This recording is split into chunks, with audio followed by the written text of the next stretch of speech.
That's a good question. It's a good question, right? So he's teaching you to also kind of disassociate from your body and your own comforts. And your own comforts, right? You get used to being comfortable.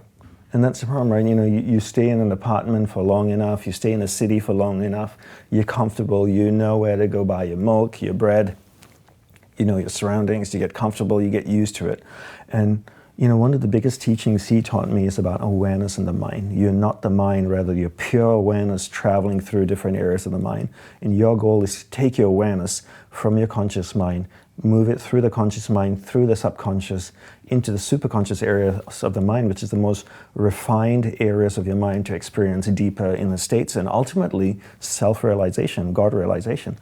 But awareness travels in the mind, but when you get stuck physically in a certain place and you get used to your surroundings and your comforts, your external environment is a reflection of how your awareness is working in your mind. That means your awareness is stuck in a particular area of the mind because there's really no separation between your inner state and your outer state.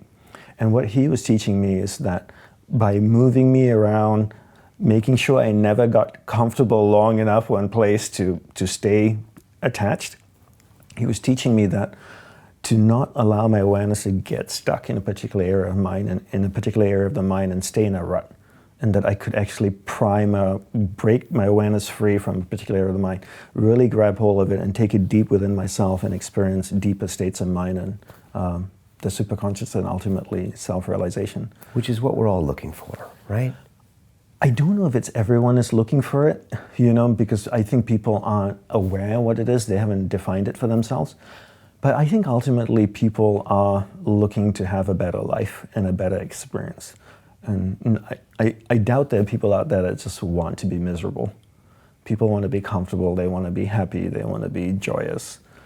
But are they looking for self-realization? I don't know. But one thing that probably most people do suffer with is having their awareness associated with that outer self. Yes. Okay. Yeah.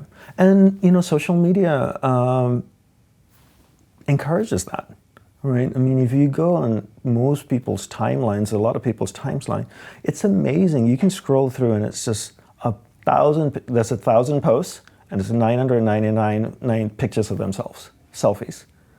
And I think social media has made people extremely selfish. And all people think about is themselves.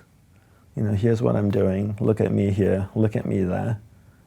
Which is the kind of the opposite of what being in a monastery is. It's all about serving. Right. You know, and you look at also public figures and celebrities and influencers, they constantly post pictures of themselves and their amazing life traveling all around the world. And, you know, I know some of these people and they never post pictures of their students or, you know, who's following them. It's always about them. It's really about serving, but it's easy to lose that in this kind of hyper social media where we're all on our mobile phones. We have all that instant gratification. Yep. And yet without serving, you'll end up kind of having this really weird, miserable life. It is all ultimately about serving and serving humanity and serving the environment. You know, and you can't serve if you're always thinking about yourself. You know, I get tons of messages on social media and email. People always saying, you know, I need help. Can you help me with this? Can you help me with that? And I have a problem. I need your help. Can you advise on this? I never get emails of anybody sending me and say, you know, Dandapani, I listened to your content. It really helped me. Thank you so much. How can I be of service to you? What can I do for you? Wow, that's like, I'd fall over if I get any of those messages. And when I went to my guru, it was always, Gurudeva, what can I do for you? How can I help you? How can I be of service?